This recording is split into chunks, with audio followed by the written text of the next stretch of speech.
ข่าวมาส่งข่าวมาส่งได้ก็ได้เชียข่าวทางการหนึ่งค่ะเนาะข่าวก็เก่าค่ะเนาะสันไหลขวางเว้งเสาหินค่ะเมื่อในเดี๋ยวมีแอปมาผักแทงค่ะเนาะติดตามไว้ค่ะเนาะเดี๋ยวมีแอปมาใหม่แอปไหลจื้อไหลเมียค่ะเนาะเจ้าหนังที่หาไรค่ะเนาะเจ้าหนังที่เฮียนหูไรเจ้าหนังที่หาไรเจ้าหนังที่ป่องใจดีดอดไหลมาร้านไหนได้ก็ได้เชียเขาค่ะเนาะแอปปีเฮาไหลใจยาวมีพรดีตอนตาเฮาเนี่ยค่ะเนาะเมื่อไหร่เดี๋ยวมาร้านนี้ปันแนะนำปันในคณะมาเลเพียนด้วยจำกันในคณะสอนกับใจคณะได้สอนคณะมาเลเพียนด้วยจำกันในคณะเพราะเขาหู้เขาก็ใครร้านนี้ได้ก็เขาเขาเพราะว่ามันเป็นพรดีตอนตัดใต้เฮาในจึงหือก็ยาวคณะตอนตัดได้ก็ได้ซีเฮาตอนตัดใต้เฮาตีก็ง่ายไปล้มตีอยู่ง่ายกินง่ายตีมันเป็นตื้อตั้งหลีตอนตาเฮาในคณะตื้อตั้งหลีตอนตาเฮาแลเพื่อเฮาคู่เฮาหมอไว้ในมันเตที่ได้เฮากาง่ายอยู่ง่ายกินง่ายในขณะเฮ็ดให้เฮาอะไรกะปึงอิงเปิ้นอะไรกะถามเปิ้นนั่นขนาดเนาะเบ้าฮู้กล้วยเฮาก็จะเดือตัวเฮาไล่ในขณะเขายามที่เฮาตกกินขันใจในขณะ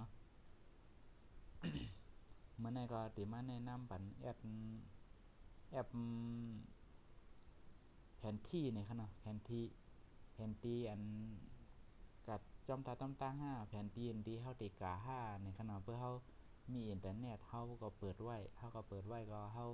เปิ้นเดียมไรแปดเหรียญเฮาก็นำมาป้าเฮาขีดเฮาขึ้นมอเตอร์ไซค์ห้ามนั่นนะเฮาขึ้นแท็กซี่ห้าในเพื่อเฮาฮู้จักตั้งเฮากูเฮาก็แม่นตั้งกูเปิ้นเหรียญเฮากูเปิ้นหลอกเฮาในขณะเพื่อเฮาฮู้ไว้เฮาก็ตัวจำแอปเฮามันก็กว่าจำเส้นตั้งขนาดมันเดี๋ยวอันเฮาขาขนาดแอปนำทางในขนาดมันตั้งแอปนำทางขนาดแอปแผนที่ในขนาดเพื่อเฮาติกะดีหลายจะเข้าตั้งกะหือหลายจุมองมาเข้าตั้งมากะหือในขนาดแต่ว่าเข้าตั้งในมันก็แทบตัดขนาดมันแทบตัดได้ว่าหมองปอกรถติดหมองปอกรถมันติดจังนั้นเนาะมันก็แทบตัดว่าเขายามมันได้ถึงข้างในเนี่ยแต่เขาได้ลาดไว้ว่าสังว่ารถติดสังว่าตั้งมันสังว่ารถมันกะจอมขิงจอมเข้ามันในเดมันก็จะเขายามจอมหนังที่เขาลาดไว้ค่ะเนาะแต่ในกลับมาเลยในรถมันหนามขนาดก้ามันหนามกว่ามันก็ที่เหมือนจอมหนังดีในแอปลาดไว้ในขนาดเป็นแอปแผนที่ในขนาดมัดด้วยจำกันขนาดลอกไล่เจอมันดีเป็นเจ้าหือในขนาดจำหนังที่คาฮู้ด้วยค่ะนะคาได้ลัดตอนได้ในคณะที่คำฮู้ก็มีทางหนาวคันในแอปนั้นมันพอมันจะหลายเมียนะคณะจำหนังที่เขาจะอะไรง่ายๆในคณะแต่ก็เขาก็จะอะไรจอมในคณะกระโหลดแอปตัวไหนมาคณะแอปแผนที่ในคณะAndroid ก็โหลดไลน์ iOS ก็โหลดไลน์ในคณะตีขาดด้วยจำกันค่ะตีขาดนะคะเนาะปั๊บในคณะในแผนที่ค่ะอันนั้นตีขาดอยู่ค่ะเนาะอยู่ไว้กับไลน์ใน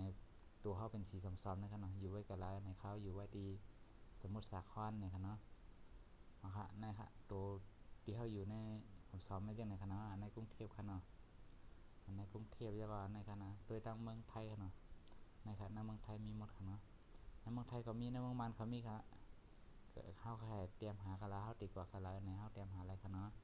ในสมมุติว่าใครอยู่กันในคณะใครอยู่สมุทรสาครในใครกากันแล้วสมุทรปราการในคณะท้องสำโรงในคณะสำโรงคาแคร์สำโรงในคณะใครอยู่กันในคณะคาแคร์สำโรงในคาเตรียมลงกันนะครับสำโรงในคณะเตรียมว่าสำโรงในคณะสำโรงในลิกไทยคณะลิกไทยห้ามไปห้องห้าคณะ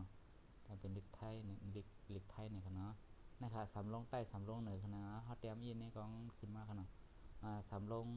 เหนือในคณะอะไรกับสำโรงเหนือในคณะนะครับสำโรงเหนือมีกันในคณะจะมันหนีบันเส้นตั้งนะครับเนาะ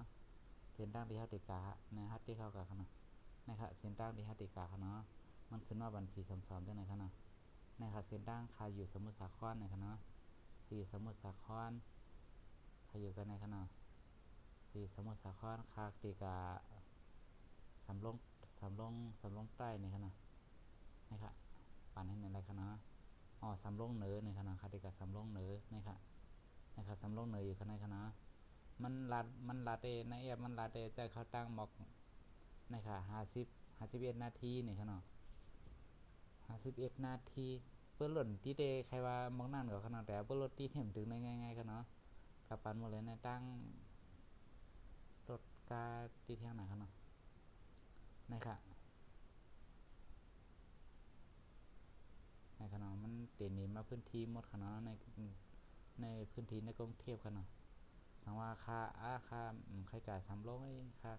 เขาใครจ่ายใครไรเนี่ยเฮาหลฮู้จีของมันก็ขนาดเฮาฮู้จีของมันเฮาเตรียมหาอะไรขนาดค่าเปลี่ยนใจในคณะคำกากันนะค่าค่าคำกากันนะค่าดีกว่าเข้ามาเตรียมมาท่องหล่อในคณะค่าดีกว่าท่องหล่อนะเตรียมมาท่องหล่อในคณะในค่ะท่องหล่อเอามันอาติขึ้นมาท่องหล่อในคณะนะครับเอาใครหันเส้นตั้งนะครับติ๊กตีหันเส้นตั้งในคณะในค่ะท่องหล่อจะเขาตั้งเปี้ยงๆกันคณะรักสามโลกค่ะเนาะแต่ว่าเพื่อเขากัดตี้ได้เห็นเหมือนในค่ะในคนนี้ไว้จอมแอบเขาค่ะเนาะนะครับท่องหล่อค่ะเนาะสองมาเขาใครกัดสร้อยได้ในก็มีแทงค่ะนะท่องหล่อสร้อยกันได้ในก็มีค่ะเนาะท่องหล่อสองมาท่องหล่อนะท่องหล่อในท่องหล่อกันเนาะท่องหล่อคำค่ะเดี๋ยวเตรียมมาท่องหล่อสร้อยกับหือเขาเดี๋ยวเตรียมมันนั่นนะท่องหล่อท่องหล่อ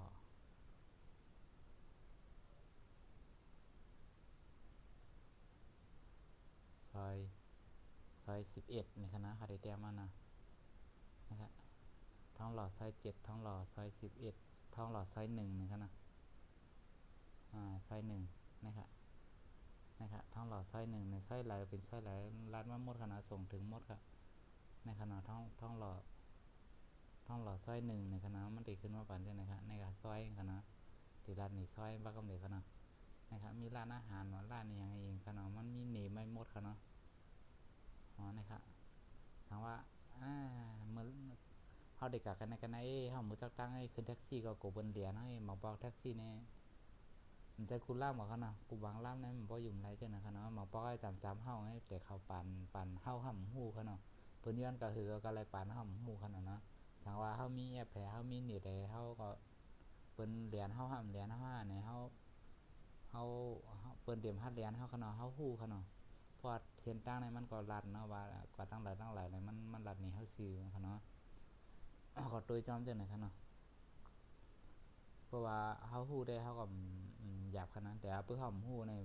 เพิ่นเฮาฮู้เพิ่นเฮามีเงินล่างๆเพิ่นเอามาเหรียญเฮาแทนนึงเพิ่นเฮาฮู้ลอกไล่กันเจ้ไหนก็มันก็เฮ็ดให้เพิ่นหลอกเหรียญเฮาไรค่ะเนาะคาเดเมื่อเชียงใหม่เนี่ยค่ะเนาะเชียงใหม่เนี่ยก็เหมือนกันก็ค่ะแต่มาเชียงใหม่เนี่ยค่ะเนาะเชียงใหม่นะครับเชียงใหม่จะเขาตั้งหมอก8 ชั่วโมงเขาเนาะ58 นาทีเขาเนาะแต่เพื่อเขามือได้มันหมอก12 ชั่วโมงเส้นตั้งนะครับเนาะนะครับเส้นตั้งจากตีเขาจากตีกรุงเทพเขาเนาะสมุทรสาครเขาเนาะกรุงเทพมหานครมือจะเขาตั้งหมอก8 ชั่วโมงถึง57 นาทีนี่ครับเนาะนะครับมหาเชียงใหม่กันเนี่ยเส้นตั้งก็ซื้อเสียดเมื่อขนาดนะครับที่ผ่านที่ละลายในสันป่าต้องหัวลำพูนลำปางขนาดตากขนาดจังกำแพงเพชรปทุมธานีขนาดลบบุรีนี่ขนาดแล้วก็อยุธยาเนี่ยขนาดบางบัวทองเนี่ยขนาดเพื่อผู้ที่ในเฮาก็ง่ายขนาดง่ายตอนตาเฮาค่ะเนาะง่ายตอนตาเฮานะครับมันก็รัดมากขนาดเพื่อคนไปที่จะเข้าตั้งมาก็คือในขนาด6 วันเขานะ6 วันไป10 ชั่วโมงในเขาก็จะก้นไปกาปันเมื่อเลยได้ไปอันนั้นนะครับนะมีค่ะนะกาปันกูบอกได้มีค่ะนะในแสดงแอปในขนาดเพื่อใครแอปใครหันแอปแทงหลายๆมิวในแอปมีนำนะครับนะแสดงแอปตีเขาปันคึกมากขึ้นในขนาดมีนำนะครับนะแอปเชียงใหม่เส้นตั้งเชียงใหม่อันเดียวกันนะนะครับ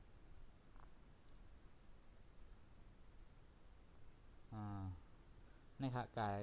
จำไว้ก็มีหมดขนาดกายจำหิมเฮาก็หิมเฮาอยู่ไว้ก็กว่าเพื่อเขาจักซื้อก่อนเลยหมดขนาดถามว่าค่า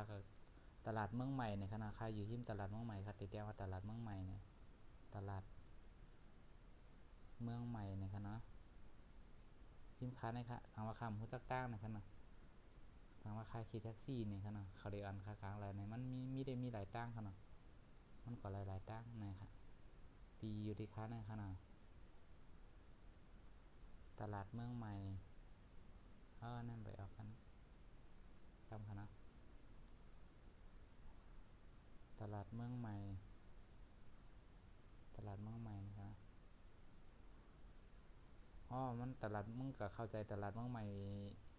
เกี้ยงใหม่ขนาดตลาดเมืองใหม่ในที่เกี้ยงใหม่ก็มีขนาดจำค่ะตลาดโพธิ์ทองนะขนาดแต่ว่าตลาดโพธิ์ทองนะตลาดเมืองใหม่ในอดีตขึ้นชื่อขนาดตลาดโพธิ์ทอง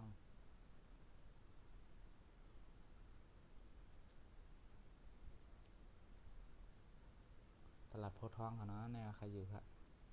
มีตำข้าวขนาดตลาดโพธิ์ทองนะขนาดนี่ครับลูกตีข้าวขนาดกับตลาดโพธิ์ทองขนาดข้าวกับตลาดกันในแต่สีขนาดตลาดโพธิ์ทองนะขนาดนี่ครับเอาตีปักซ่าแห้วขนาดกว่ากันในขนาดตลาดโพธิ์ทองในขนาด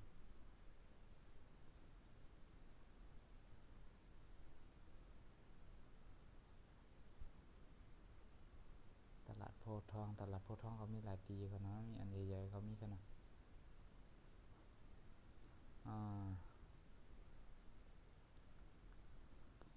เพราะว่าเป็นพ่อนดีดันตาได้ก็ได้เสียเขาเนี่ยก็กดติดตามกดไลค์กดแชร์ปันเฮได้ก็ฮู้กันนำค่ะเนาะเฮได้ก็เฮาไลฮู้ไลหันในบ่เป็นพ่อนดีดันตาได้แน่ตึนขาดึนหันดีจ้ำค่ะนะมาได้ก็ได้เสียเขาเฮ็ดลงห้ามบ้านเปิ้นต่างก็เฮ็ดลงห้ามนั่นเนาะก็ละเฮ็ดลงค่ะเนาะขาดึนปันแห้งแต่สิค่ะขาก็กดติดตามไม่แต่สิค่ะเนาะก็ละเฮ็ดขาก็ปันแห้งค่ะเนาะเพื่อเป็นพ่อนดีดันตาใต้เนี่ยมาอยู่วันละเมืองละค่ะเนาะเขาเป็นใต้หนังกันโลหักขันขนมมีตั้งหูจึงเห็นก็รัดหนีกันขนมปีหูหนึ่งน้องหูสองในขนมน้องหูหนึ่งปีหูสองในขนมจ้ำหนังกาปันเมื่อเลยเนี่ยบอกก็ลิก็อยากขนมหูไรหนังกันขนมเฮี้ยนหูไรหนังกันในขนมมารัดหนีกันในขนมอยู่วันเปิ้นเมืองเปิ้นขนมเพื่อหอมห้ากันมีพาห้าข้าวขนมดิกใต้ห้าวความใต้ห้าวผู้หอมใจก็มีพาใจขนมเอาคามาสูงได้ก็ได้เสียได้เขาตั้งเสียงขนมรัดหนีกันแช่บันกันขนมหายว่าหูด้านกันขนมทางว่ามีเอฟมาลานีปันในก็ตีคัดใจหามาแทงอยู่ขนมเอาคามาสูงได้ก็ได้เสียค่ะตั้งเสียงคามาสูงค่ะ